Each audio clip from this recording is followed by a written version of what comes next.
성탄절인데요. 우리가 잘못 생각하면은 12월 25일이 예수님이 탄생한 날도 아니고 사람이 만든 것이고 뭐 이렇게 절기가 중요하랴 이렇게 생각하기 쉬운데요.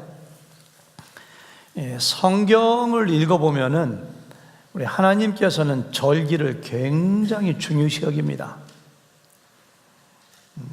구약 성경에 보면은 이스라엘 백성들의 절기가 10개가 넘는데 하나님께서 명령하시고 하나님께서 강조해서 지키라고 하시고 각 절기마다 그 신앙의 의미가 있고 기념해야 될 것이 있고 기억해야 될 것이 있습니다.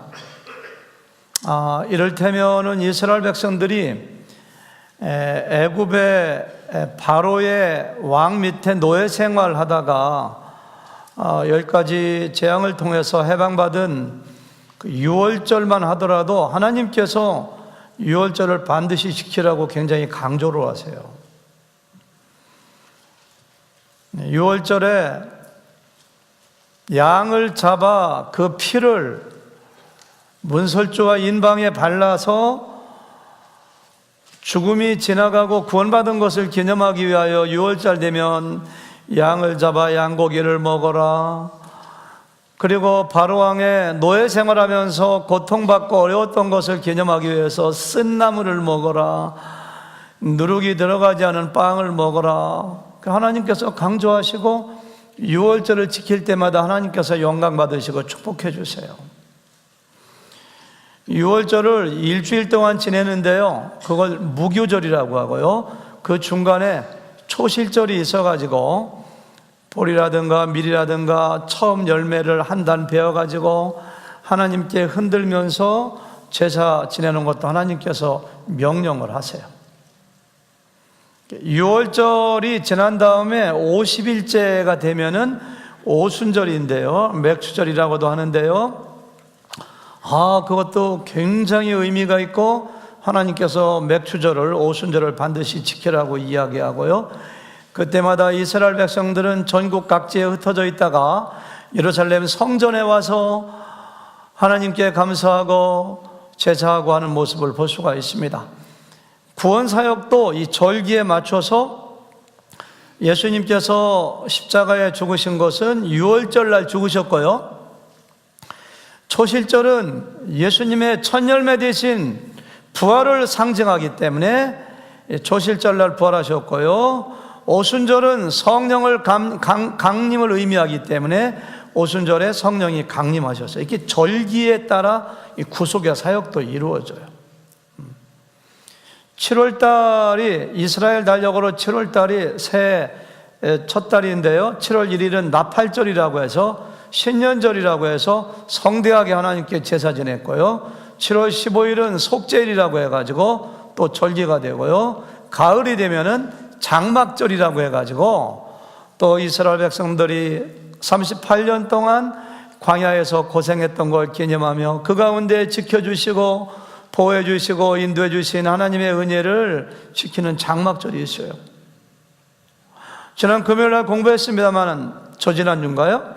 그 불임절, 페르시아에 잡혀가서 살던 모든 이스라엘 백성들이 그 당시에 총리였던 하만의 괴계에 의하여 다 죽을 수밖에 없었는데 하나님의 특별하신 은혜와 보호하심으로 구원받아서 그날이 얼마나 기쁘고 즐거운지 누가 시킨 것이 아님에도 불구하고 그들은 춤추며 음식을 나누어 선물을 나누고 그리고 가난한 사람들을 구제하고 그리고 모로도게하고 에스더가 명령하기를 대대로 불임절을 지키라고, 그래서 지금까지 수천 년이 지나갔지만 이스라엘 백성들은 불임절을 지키며 하나님의 은혜에 감사하는 모습을 볼 수가 있습니다.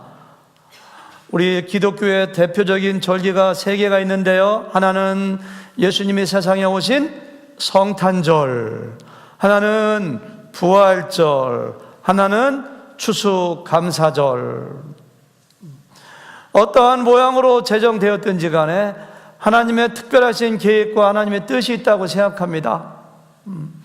예수님께서 우리의 구원자로 세상에 오신 이 날을 기념하고 기뻐하고 예수님이 세상에 오신 의미를 다시 한번 마음속에 되새기며 하나님의 은혜와 하나님의 영광을 찬미하며 예배하는 것은 굉장히 의미 있고 하나님이 기뻐하시고 정말로 뜻깊은 것입니다. 따라서 성탄절을 잘 지키셔야 됩니다. 제가 참 감사한 것은 마침 금년에는 12월 25일 성탄절이 월요일 날 닿아가지고 정말로 여행 가고 놀러 가기 굉장히 좋은 날입니다.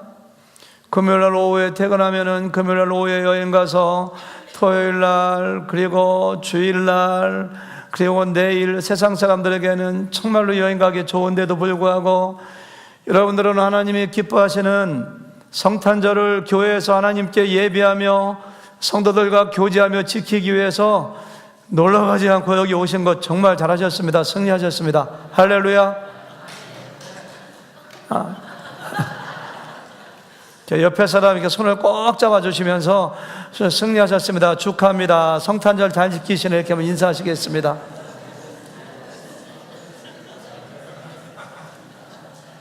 한번 인사 더 하세요. 이따 저녁 4시에도 나오세요. 한번 인사하세요.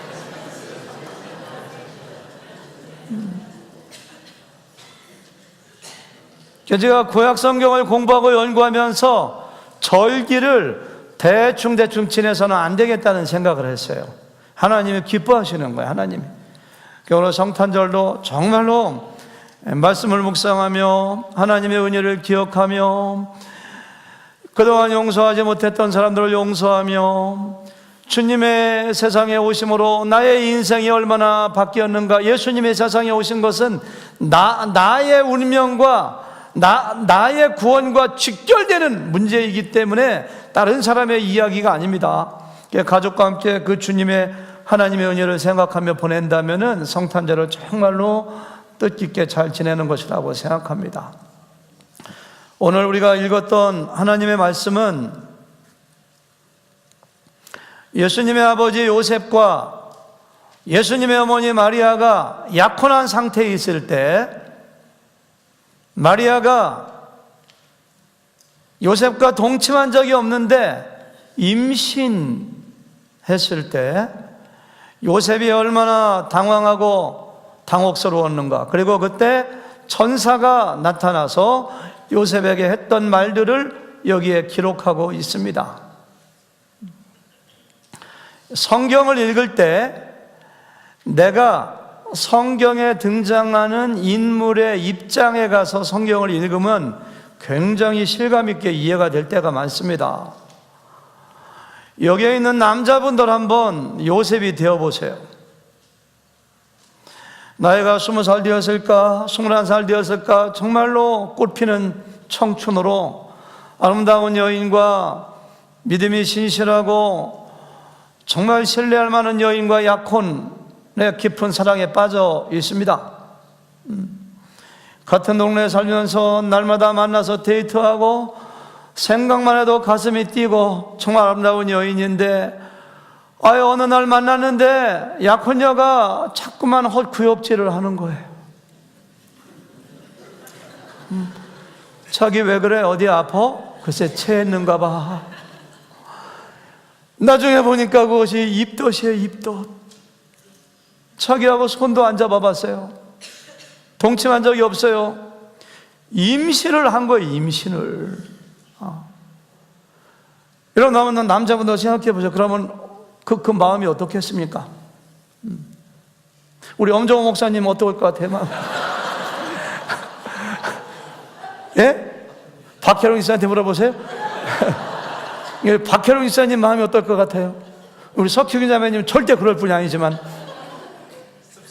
씁쓸하겠습니다. 굉장히 착하신 분입니다. 씁쓸할 정도면은 아마 웬만한 남자들 100명이면 99명 100명이 심한 배신감을 느끼고 분노하고 분노가 변하여 증오가 되고 말로 견딜 수 없는 번뇌와 고통 가운데 들어갈 것임에 틀림이 없습니다. 그렇잖아요. 요셉은 마리아가 부정을 저질렀다고 생각했어요. 어떻게 할 수 있느냐? 가만히 끊고자 하여 이렇게 했어요. 이렇게 부정한 여인하고는 결혼할 수 없어. 내가 소문내지 않고 조용히 끊으면 되지, 이렇게 생각했어요. 그러니까 요셉은 박혜룡 집사님보다도 더 착한 사람입니다. 이 박혜룡 집사님은 씁쓸했던 데였는데 요셉은 그 당시에는 만약에 약혼한 여자나 결혼한 여자가 부정을 저지른 것이 알려지면 율법에 의하여, 관습에 의하여 결박하여 동네 사람들이 온 주먹에다가 돌멩이를 쥐고 돌로 쳐 죽이게 되어 있습니다. 이것이 밖에 알려지면은 마리아는 돌에 처형당해 죽을 수밖에 없어요. 요셉은 그것을 알기에, 아니 내가 한때 너무 사랑했던 여인이, 아니 지금도 사랑해? 근데 어떻게 내가 그렇게 할 수가 있는가 해서 조용히 끊고자 했다, 이렇게 했어요. 그런 성경은 말하기를 요셉은 의로운 사람이라 이렇게 했어요. 천사가 나타나서 성령으로 잉태하였다, 데려오기를 무서워하지 말라 하니까 천사의 분부대로 데려왔고 아기를 낳을 때까지 동침하지 아니하였더라, 이렇게 오늘 24절과 25절을 끝맺고 있습니다. 그러니까 요셉은 굉장히 착한 사람입니다. 굉장히 의로운 사람입니다. 그리고 순종의 사람입니다. 경건의 사람입니다. 젊은 약혼녀를 데리고 와서 8개월, 9개월 동안 살면서 동침하지 않습니다. 절제하는 사람이었습니다. 그래서 하나님께서는 요셉을 예수님의 아버지로, 요셉을 통하여, 요셉의 가문을 통하여 예수님이 올 수 있도록 요셉을 사용하신 것을 알 수가 있습니다. 여러분 꼭 기억하세요. 하나님이 사용하시는 사람이 어떠한 사람이냐? 하나님은 착하고 선한 사람을 사용합니다. 하나님 자체가 거룩하신 분이기 때문에, 하나님이 선하신 분이기 때문에, 하나님은 악한 사람, 모진 사람, 다른 사람에게 고통을 주는 사람, 다른 사람을 해코지 하는 사람과 동역자가 될 수가 없습니다. 동역자라고 했거든요. 하나님의 코워커. 하나님의 동역자가 되기 위해서는 하나님과 마음이 잘 맞아야 됩니다. 하나님과 캐릭터가 비슷해야 됩니다.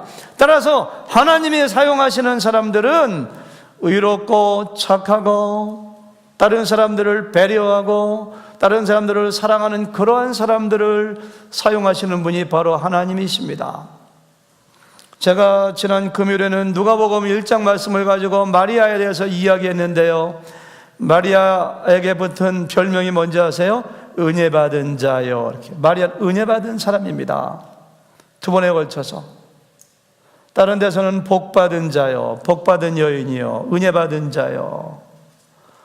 제가 그런 질문도 줬습니다.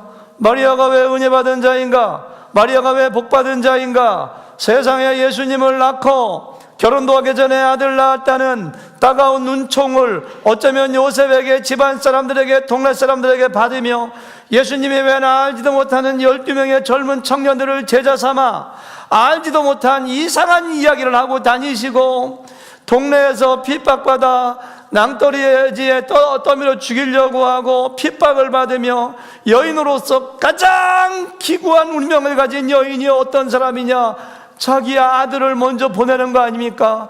마리아는 자기 예수님 아들이 그냥 사람들에게 침뱉음 당하고 가시밀약을 쓰고 채찍맞고 십자가를 지고 십자가에서 죽어가는 모습을 밑에서 다 지켜본 분이 마리아 아닌가? 근데 왜 마리아가 은혜 받은 자이고 복 받은 자인가? 제가 그렇게 말씀드렸어요. 딱 한 가지, 하나님의 관심은 죄 가운데 죽어가는 모든 세상 사람들을 구원하고 그 구원의 길을 만드는 것이 하나님의 최대의 관심사항인데, 마리아가 그 구원 사역에 쓰임받았기 때문에 그러니까 여러분과 제가, 우리 중에 누가 복받은 자이고 누가 은혜 받은 자이냐?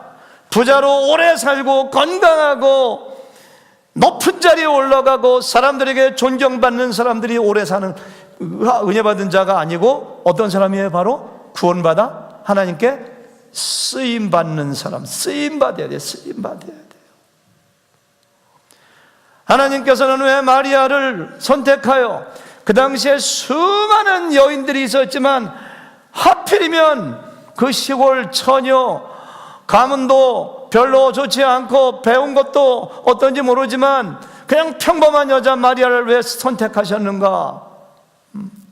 사람들의 따가운 눈총을 받고 칼이 내 마음을 찌르듯 하리 하는 시몬의 말씀대로 평생 동안 메시아를 낳는 통로가 되었다는 이유로 고통받을 때 그는 좌절하거나 낭망하거나 사람들을 원망하거나 그렇게 하지 않았습니다. 온 몸으로 그 고통을 감내하며 다 견뎌요. 그 마리아도 착하고 의롭고 순종의 믿음의 여인이었기 때문에 하나님께서 마리아를 택하여 사용하셨다고 제가 그렇게 금요일 날 설교에서 말씀드렸어요. 하나님은 그런 사람을 사용하세요.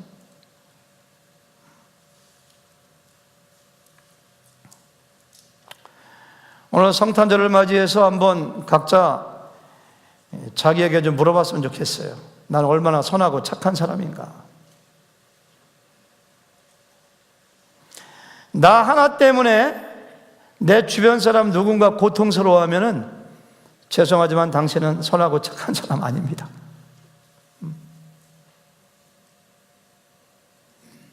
나 때문에 내 아내가 행복해야 되고 남편이 행복해야 되고 자녀들이 행복해야 되고 내가 내 목장에서 보게 돼야 돼요. 내가 잘못된 말을 전함으로 아니면 어느 사람을 비판해서 누군가 나로 인하여 마음 가운데 피눈물을 흘리고 있다면 나는 착한 사람 반열에 들어가지 못해요. 사람들을 존중하고 사람들을 배려하고 내가 복의 통로가 되고 내가 착한 사람 될 때 하나님이 나를 사용하십니다. 자기가 얼마나 착한 사람인가 점수 좀 먹여보세요.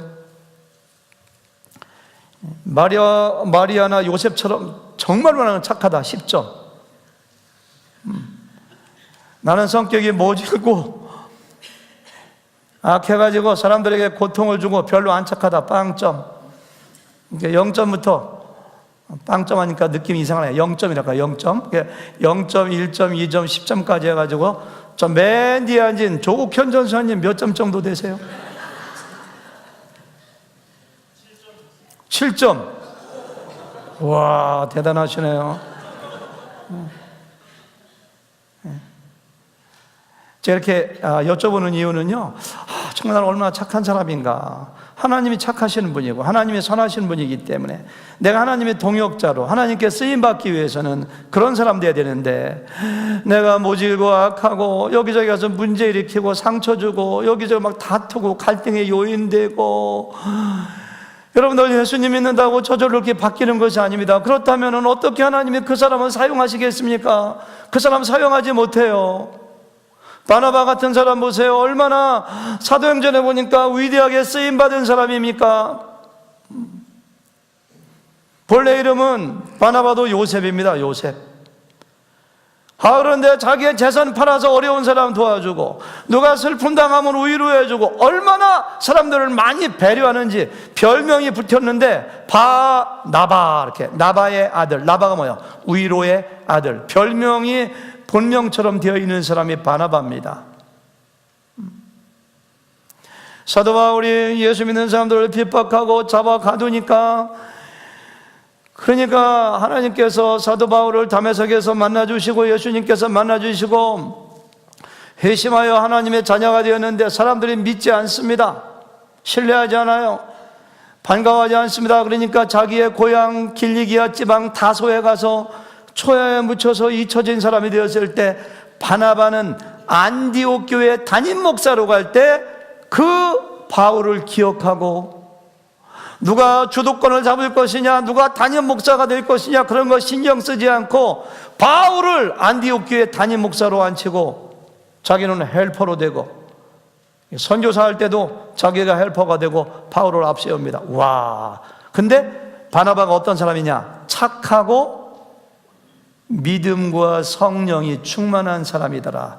이에 무리가 날마다 더하다. 그러니까 이에 큰 무리가 주께 더하여지니라 이렇게 했어요. 목회를 해도 착하고 믿음과 성령이 충만하여야지만은 이에 큰 무리가 더해지는 것 같아요. 제가 아직까지 덜 착한가 봐요. 저도 더 착해지려고 애를 많이 쓰겠습니다.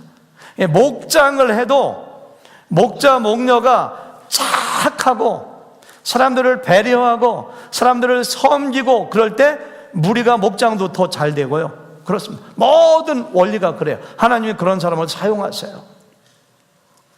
그리하여 2017년 성탄절을 맞이하여 마리아와 요셉처럼 나도 착한 사람 되겠다고, 의로운 사람 되겠다고. 아니, 마리아가 자기를 배반하고 부정을 저질러 임선했으면 얼마나 속에서 막 증오심이 끌어올리겠어요. 그런데도 요셉은 가만히 끊고자 하는 사람이에요. 가만히 누구한테 피해를 안 끼치는 사람입니다. 착한 사람 되시기를 주님의 이름으로 축원합니다. 오늘 설교를 일찍 끝나라고 했는데 큰일 났네요. 3분의 1밖에 안 하는데 시간은 10분밖에 안 남았네요.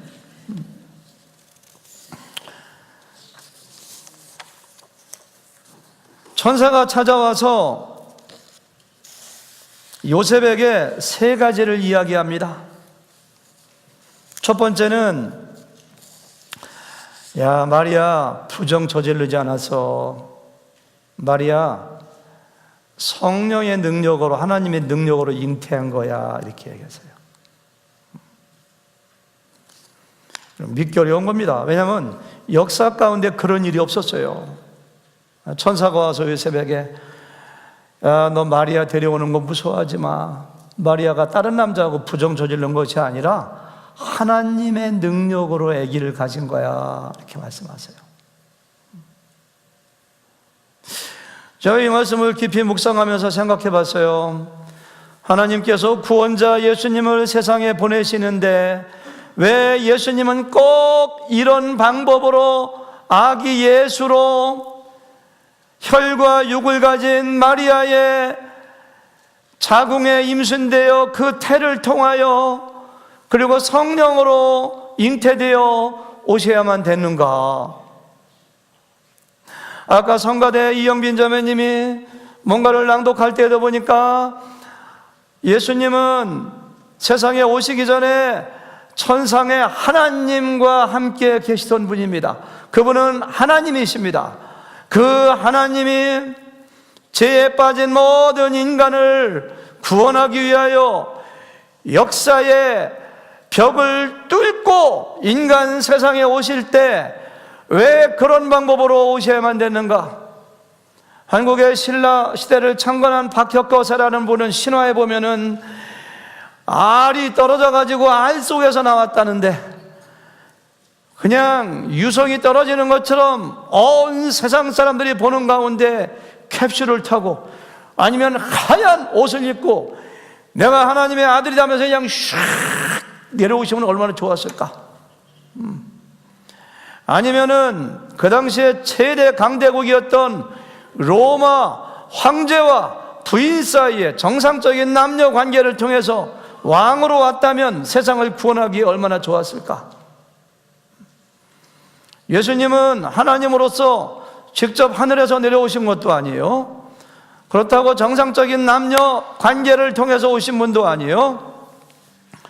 여자는 마리아, 사람의 태를 통하여 오시되 잉태할 때는 성령으로 잉태한 것으로 오셔야 될 만한 특별한 이렇게 이상한 방법으로 오셔야 될 이유가 있었는가?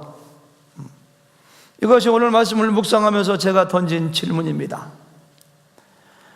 만약에 예수님께서 정상적인 남녀 관계를 통해서 세상에 오셨다면 그분은 100% 완전한 사람이지만 역시 우리와 같은 죄인입니다.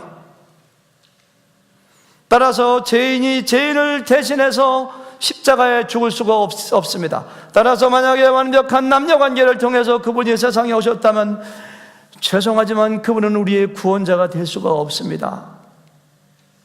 반대로 만약에 예수님께서 하나님의 모습 그대로 그냥 하늘에서 유성이 떨어지는 것처럼 확 그대로 오셨다면은 그분은 하나님이시지만 100% 사람일 수가 없습니다.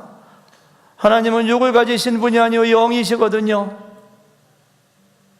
모든 사람이 죄를 범하였음에 죄의 삭은 사망이기 때문에 죄에 빠진 사람을 구원하시기 위해서는 사람의 죄를 대신하여 죽으셔야 되고, 사람을 대신하여 죽으시기 위해서는 구원자는 100% 사람이어야 됩니다. 사람이 되기 위해서는 혈과 육을 가져야 돼요. 그래서 마리아라고 하는 여인을 통하여, 사람을 통하여, 탯줄을 통하여 세상에 오셔야 됐어요. 따라서 예수님은 성령으로 잉태되었기에 100% 죄가 없는 하나님이시요, 사람을 통하여 왔기 때문에 그분은 100% 혈과 육을 가진 사람이기 때문에 우리를 대신하여 십자가에 죽으시고 하나님이시기에 부활하실 수가 있으셨기 때문에 예수님은 우리의 구원자요, 우리의 구원을 주실 만큼 퀄리파이 되신 분, 그래서 구원을 얻을 만한 이름을 우리에게 주신 일이 없다고 성경에서 말씀하고 있습니다. 구원자이기 때문에 그렇게 오신 거예요. 믿으시면 아멘. 두 번째, 천사가 요셉에게 하는 얘기는 이겁니다. 21절 보니까, 야, 네가 아들을 낳을 것이다, 마리아가 아들을 낳을 것이다, 이름을 예수라 하라. 그 다음 말이 중요합니다. 그가 자기 백성을 그들의 죄에서 구원할 자이심이라. 어디서 구원한다고요? 죄에서. 죄. 제가 2주 전에는 말씀을 증거할 때 예배에 대한 설교를 하면서, 지난주인가요? 저 지난주네요. 사람들이 굉장히 많은 문제가 있는 것 같지만 문제는 오직 한 가지라고 말씀드렸어요. 그 문제가 무엇이냐? 하나님을 만나지 못한 죄. 하나님을 만나지 못한 것. 우리의 슬픔도, 우리의 고난도, 우리의 마음의 낙심도 하나님을 만나면 해결된다고. 바울이 그랬고, 아브라함이 그랬고, 야곱이 그랬고, 하나님을 만난 사람마다 문제가 해결되고, 하나님을 만난 사람마다 특별한 은혜를 받습니다. 근데 그 표현을 조금 다른 걸로 바꾸면은, 우리 사람들이 당하는 모든 문제를 분석하고 따지고 올라가면 결국은 하나님을 만나지 못한 것인데요, 하나님을 왜 만나지 못하느냐? 죄 때문에. 그 말을 바꿔서 얘기하면은 사람들의 문제가 굉장히 많은 것 같지만 그 문제는 하나예요. 죄의 문제입니다. 죄 때문에 우리가 낙심하고, 죄 때문에 슬프고, 죄 때문에 병들고, 죄 때문에 마음이 아프고, 죄 때문에 결국은 병들어 죽는 것이 인간의 최대 문제가 아닌가요? 그러니까 성경에서는 의인은 없나니 하나도 없다고 했고요, 모든 사람이 죄를 범하였으니 하나님의 영광에 이르지 못한다고 했고요, 죄의 삭은 사망이라고 했고요, 인류 최대 문제는 핵 문제도 아니요, 식량 문제도 아니요, 물이 부족한 것도 아니요, 인구 폭발 문제도 아니요, 공기 오염 문제도 아니요, 모든 인류가 가지고 있는 가장 큰 문제 한 가지가 있다면 죄요. 죄 때문에. 물에 빠져 호적거려 죽어가는 사람은 물에서 구원해야 됩니다. 히말라야 산을 올라가다가 얼음구덩이에 빠진 사람은 얼음구덩이에서 구원해야 됩니다. 불에 타 죽어가는 사람은 불에서 구원해야 됩니다. 웅덩이에 빠진 사람은 웅덩이에서 구원해야 되는 것처럼 죄에 빠져 고통받고 죽어가는 사람들을 구원하기 위해서는 뭐예요? 죄에서 구원해야 돼요. 죄에서. 따라서 예수님께서는 죄의 문제를 해결하기 위하여 세상에 오셨고, 그래서 우리의 모든 죄를 지고 십자가에서 죽으셨고, 그리고 부활하셨습니다. 구원자로 오신 거예요. 구원자로. 여러분도 마찬가지인데요, 저는 지난 나흘 동안 한국의 신문을 인터넷으로 볼 때마다 신문 보기가 싫더라고요. 마음이 너무너무 아파요. 그러면서도 다 읽어, 신문을. 충청북도 제천에서 8층인가 9층짜리 목욕탕, 헬스클럽, 식당이 있는 건물에서 1층에서 불이 나가지고 29명이 독한 매연에 중독되어 죽고 불에 타 죽었어요. 29명이. 네, 신문 보셔서 아시겠습니다만은 2층이 여자 목욕탕인데 2층에서만 20명이 죽었어요. 여자들이. 3층은 남자 목욕탕인데 한 명도 안 죽었어요. 근데 그 이유가 뭔가 아시잖아요. 3층에는 불이 났다고 누가 알려주니까 그 이발사가 이렇게 머리를, 그 남자 목욕탕과 머리 컷해주는 이발사가 있어요, 한국에는요. 그래서 이발사가 불이 난 걸 알자마자 모든 사람들에게 나오라고 해가지고 그 이발사 바로 이발소 옆에 1m 정도의 비상구가 있는데 그걸리 탁 내려간 거예요. 3층에서 다 살았어요. 한 명도 안 죽었어요. 근데 2층에 있던 여자들은 불 난 거 알았는데 그 비상구가 있는 걸 몰랐어요. 비상구에다가 그 목욕하는 그런 바구니 같은 거 놓는 거 이렇게 막아놓고 사람 하나 간신히 갈 정도로 좁게 놨는데 그걸 아는 사람이 한 명도 없었어요. 야, 20명이 죽었다는 거 이야기 들으면 너무너무 비참해요. 어떤 사람은 엄마도 죽고 딸도 죽고 친정 엄마도 3대가 다 죽었어. 어떤 남자는 불이 났다니까 달려왔는데 자기 아내가 목욕하고 있거든요. 그러니까 막 울부짖으면서 내 아내가 저기 있다고 빨리 꺼내달라고, 저걸 빨리 막 깨라고 막 그냥. 근데 다 죽었어요, 전부 다 그냥. 너무너무 지옥이 따로 없어요. 물론 지옥이 따로 있어요. 지옥 없는 게 아닙니다. 근데 지옥과 같아요, 거기가. 지옥과. 지옥 없다고 하면 안 되지. 죽은 이유는 하나예요. 구원받는 길을 몰랐기 때문에.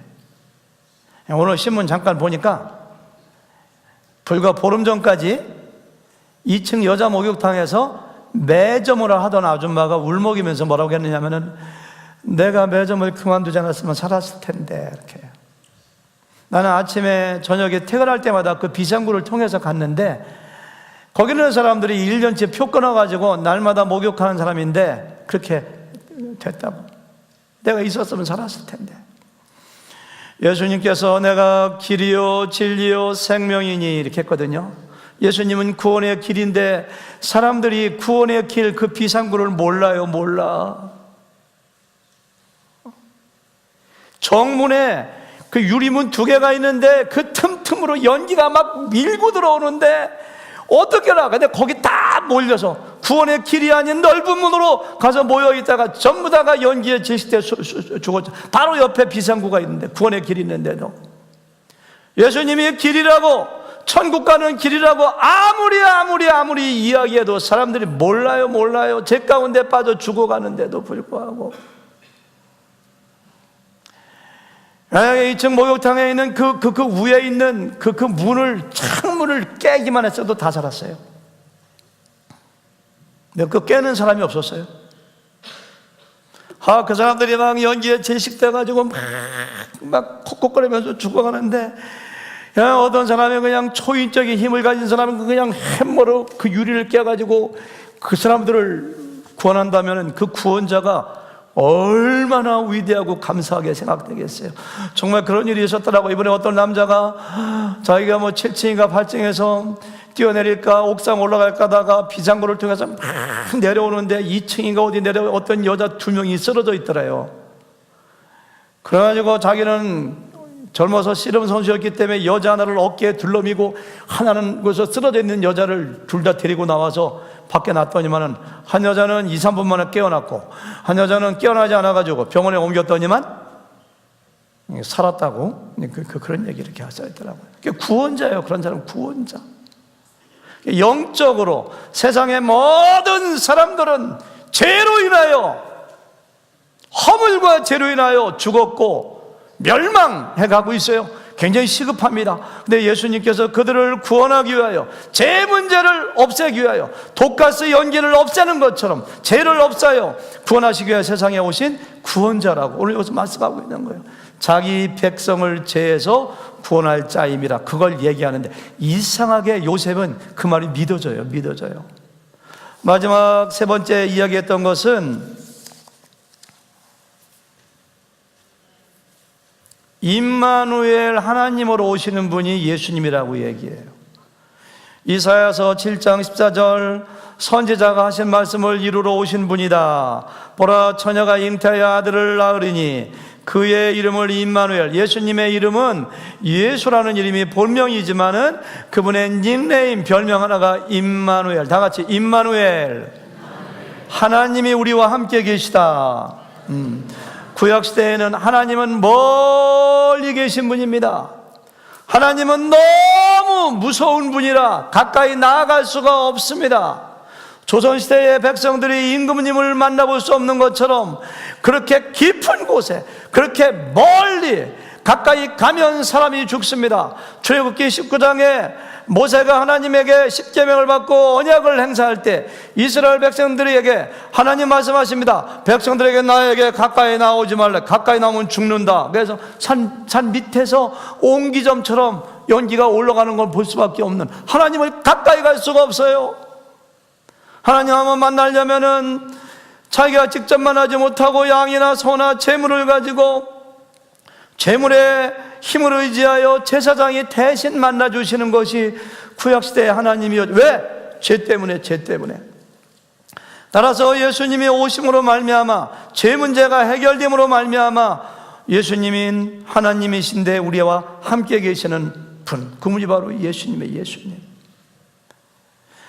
예수님의 열두 제자 중에 요한은 이것이 너무너무 감사해서 요한복음 1장 1절에서 태초에 말씀이 계시니라, 이 말씀이 하나님과 함께 계셨으니 이 말씀은 곧 하나님이라. 말씀이 하나님이에요. 그리고 14절에 가서 보니까요, 말씀이 육신이 되어 우리 가운데 거하심에, 말씀이 육신이 되어 우리 가운데, 그분이 예수님입니다. 우리가 그의 영광을 보니 아버지의 독생자의 영광이요 은혜와 진리가 충만하더라. 막 사도 요한은 감격스러워가지고 이런 글을 써내려가다가 요한일서 1장 1절에 보니까 태초부터 있는 생명의 말씀에 관하여는 우리가 들은 바요 눈으로 본 바요 자세히 보고 손으로 만진 바라. 이 생명이 나타나신 바 된지라. 이 영원한 생명을 우리가 보았고 증언하여 너희에게 전하노니 이는 아버지와 함께 계시다가 우리에게 나타나신 바 되니시니라. 와, 이렇게 정확하게 예수님에 대해서 말씀하시는 분이 바로 사도 요한입니다. 예수님은 부활하여 승천하신 하나님 우편에 앉아 계시지만 예수님께서 죄의 문제를 해결하였기 때문에 여러분과 저는 아무 때나 원하기만 하면 하나님을 만나볼 수가 있습니다. 지금 하나님 만나러 오신 겁니다. 옛날 같으면 어림도 없습니다. 대제사장이 제사 지내주지. 우리가 제사장입니다. 아무 때고 은혜의 보좌 앞에 그의 긍휼하심을 따라 담대히 나갈 수가 있습니다. 기도를 통하여 만나고 예배를 통하여 만나고, 더 놀라운 사실은 하나님의 영이신 삼위일체 하나님 중에 한 분이신 성령님이 우리 집에 계시는 것도 아니고 옆에 있는 것도 아니고 우리 안에 계세요. 안에. 그래서 멀리만 계시던 하나님을 아무 때나 찾아갈 수 있고, 아무 때나 기도할 수가 있고, 아무 때나 예배할 수가 있고, 아무 때나 하소연할 수가 있고, 얼마나 감사해요. 누구 때문에? 예수님. 예수님 뭐라고요? 임마누엘 하나님. 할렐루야. 예, 성탄절의 의미입니다. 성령으로 잉태하셨습니다. 그분은 구원자이십니다. 그리고 우리와 함께 계십니다. 할렐루야. 이 성탄의 기쁨과 축복과 은혜가 여러분들 가정과 개인 위에 충만하시기를 주님의 이름으로 축원합니다. 하나님 아버지,